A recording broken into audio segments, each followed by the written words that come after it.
We say it in worship most every week. We've said it together enough that by now most of us know it by heart.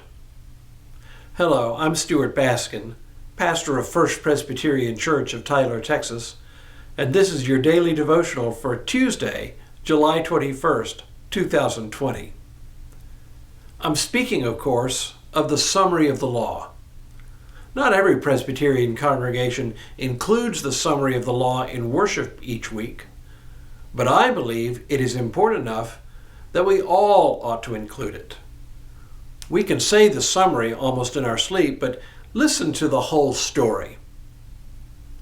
When the Pharisees heard that Jesus had silenced the Sadducees, they gathered together, and one of them, a lawyer, asked him a question to test him. "Teacher, which commandment in the law is the greatest?"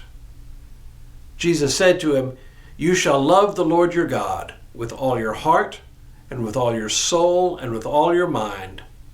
This is the greatest and first commandment. And a second is like it. You shall love your neighbor as yourself. On these two commandments hang all the law and the prophets." This is the version from Matthew. Both Mark and Luke also include this story, but both of them differ somewhat on the details of who asks what question and who gives the answer.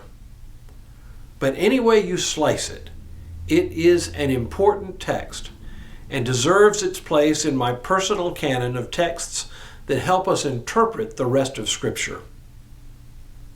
When we hear these two laws quoted in the New Testament, we naturally assume they come from the same place, but they don't. Not even from the same book in the Old Testament. They're not even part of the Ten Commandments, which we take to be the most foundational laws. The first commandment, to love the Lord your God, comes in what is called the Shema. "Hear, O Israel, the Lord your God, the Lord is one, and you shall love the Lord your God with all your heart and with all your soul and with all your might." The second commandment is from Leviticus 19, and it is almost an afterthought. "You shall not hate in your heart any one of your kin. You shall not reprove your neighbor, or you will incur guilt yourself. You shall not take vengeance or bear a grudge against any of your people, but you shall love your neighbor as yourself. I am the Lord." Why does Jesus hold these two commandments up as the most important? The short answer is they summarize the two most basic elements in the commandments: to revere God and to care for neighbor.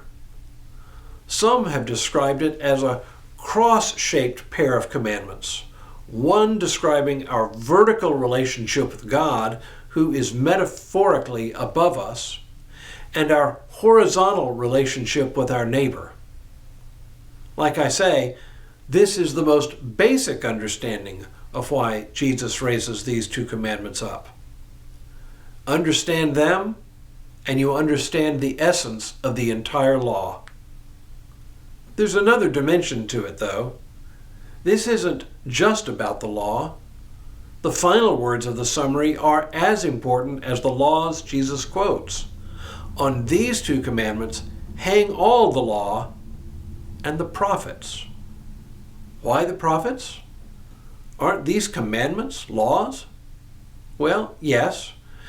But if you read the prophets carefully, they were concerned with the ethical dimensions of life, which you can think of as the practical application of the law. The law, especially those dealing with our relationships with our neighbor, that horizontal relationship, have to do with treating each other justly. This was of paramount importance to the prophets, as was the concern to worship God alone. This little summary, then, ties everything that Jesus says and does right back to the Old Testament, which is why it makes my personal canon of really important scripture passages that help us interpret the rest of the Bible. Now may God continue to bless you and keep you in all that you do this day and in all the days ahead.